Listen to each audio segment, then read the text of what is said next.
Why do we dream about being chased? You know that dream where you're running for your life, your heart is racing, and someone or something is right behind you. You can't see their face, but you know you're about to get caught. Then suddenly you wake up, sweaty, panicking, like you just ran a marathon you never signed up for. Yeah, why does that happen? Why do we dream about being chased? Here's the wild part. Scientists say these dreams are one of the most common in the world. Around 60 to 70% of people report having them at least once. And no, it doesn't mean you're secretly in a horror movie. It means your brain is trying to keep you alive, just in the most dramatic way possible. Let's break this down. When you're asleep, your body rests, but your brain doesn't. During REM sleep, the stage where dreams happen, your amygdala, that's the part of your brain that controls fear and survival instincts, goes into overdrive. The same part of your brain that freaks out when you hear a strange noise at night is the one creating your chase dream. It's your brain's version of a fire drill. It wants to test how you'd respond to danger without actually putting you in danger. So congratulations, your nightmares are literally training simulations. In simple terms, your brain is practicing survival.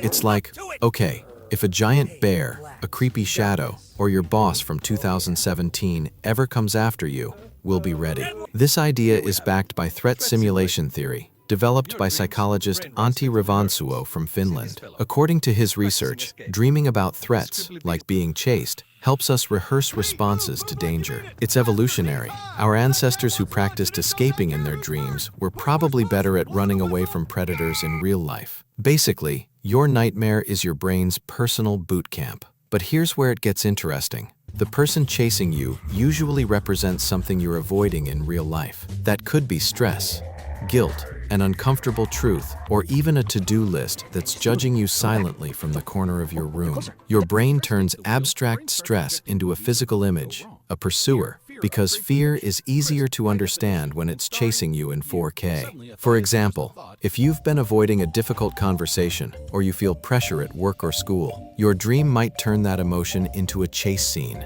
You're not running from a monster, you're running from your own unresolved stuff. Your brain just gives it a dramatic costume.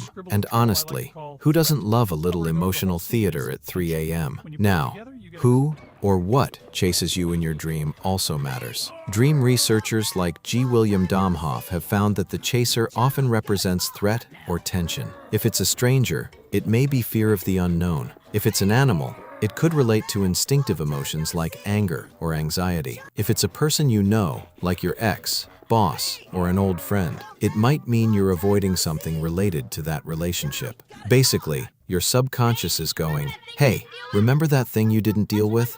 Let's run from it until you do. Let's talk about your body during these dreams. Even though you're asleep, your brain triggers physiological reactions that mimic real fear. Your heart rate goes up, your breathing speeds up, adrenaline spikes, all while your muscles are paralyzed. That's why you can't actually move in the dream. It's your body's way of saying, we'll give you all the panic, but none of the performance. Thanks, brain. Here's a fun fact. Chase dreams often start after stressful days. In a 2018 sleep study, researchers found that people who experience anxiety, conflict, or exhaustion during the day are more likely to dream about running or being hunted. Your brain basically carries stress into REM sleep and turns it into an action movie starring you. It's called day residue, which means leftover emotions from the day sneak into your dreams. So if your boss yelled at you, your brain might turn them into a literal villain chasing you with a stapler. By the way,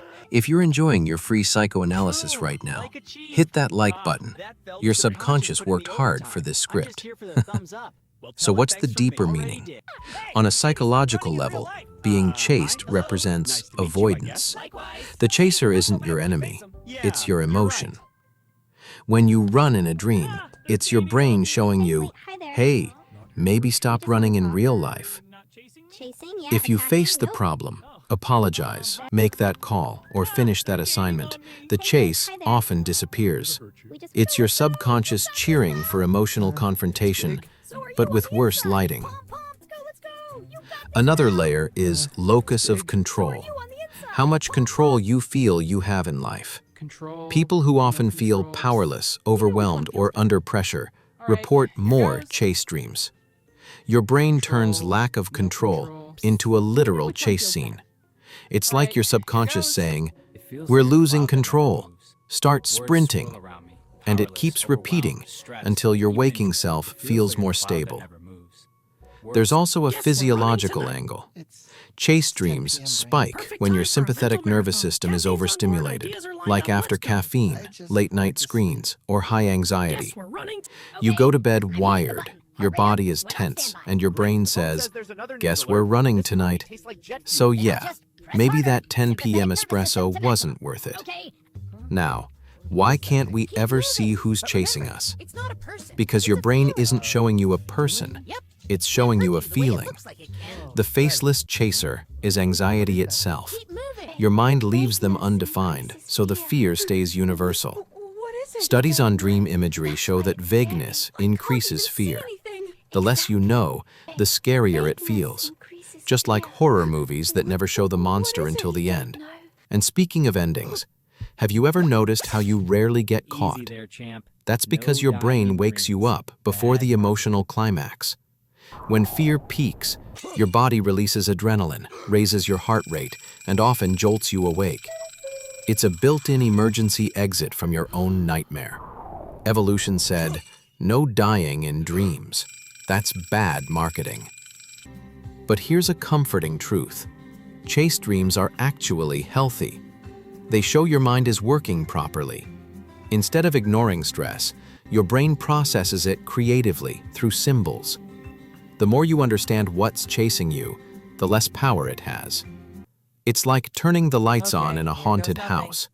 It's just furniture and bad choices. So how do you stop these dreams? First, deal with the real chaser, your stress. Write down what's bothering you before bed. Practice calming your nervous system. Stretch, breathe, read something non-traumatic. If you enter sleep in peace, your dreams will follow. Studies from the American Academy of Sleep Medicine found that lowering anxiety before bed directly reduces threat-related dreams. Translation: no stress, no chase scene. Also, next time you have a chase dream, try to turn around in it. Dream psychologists who study lucid dreaming say that when you face your chaser, they often disappear or transform into something harmless. You might even find out it's your own reflection. Facing fear literally ends the pursuit, in your dream, and sometimes in life. So, why do we dream about being chased? Because our brains are drama queens with good intentions. They're simulating danger to help us survive, using fear to make us deal with avoidance, and keeping our instincts sharp, all while we're lying in bed doing absolutely nothing. It's your mind's version of cardio. Now, before you close this video and check behind your door, relax. No one's chasing you. Unless it's Monday. Then, maybe. If this made you feel a little more normal about your weird brain, give it a like. Not for me, for your amygdala. It's been working overtime. And if you want to know why you dream about falling, flying, or losing your teeth, subscribe. Because your subconscious has a lot more stories to tell. And if you dream tonight that something's chasing you, just turn around and say, "Not today, brain. I already watched the video." Then keep running anyway, because let's be real, you won't remember you said that. Sweet dreams, runner.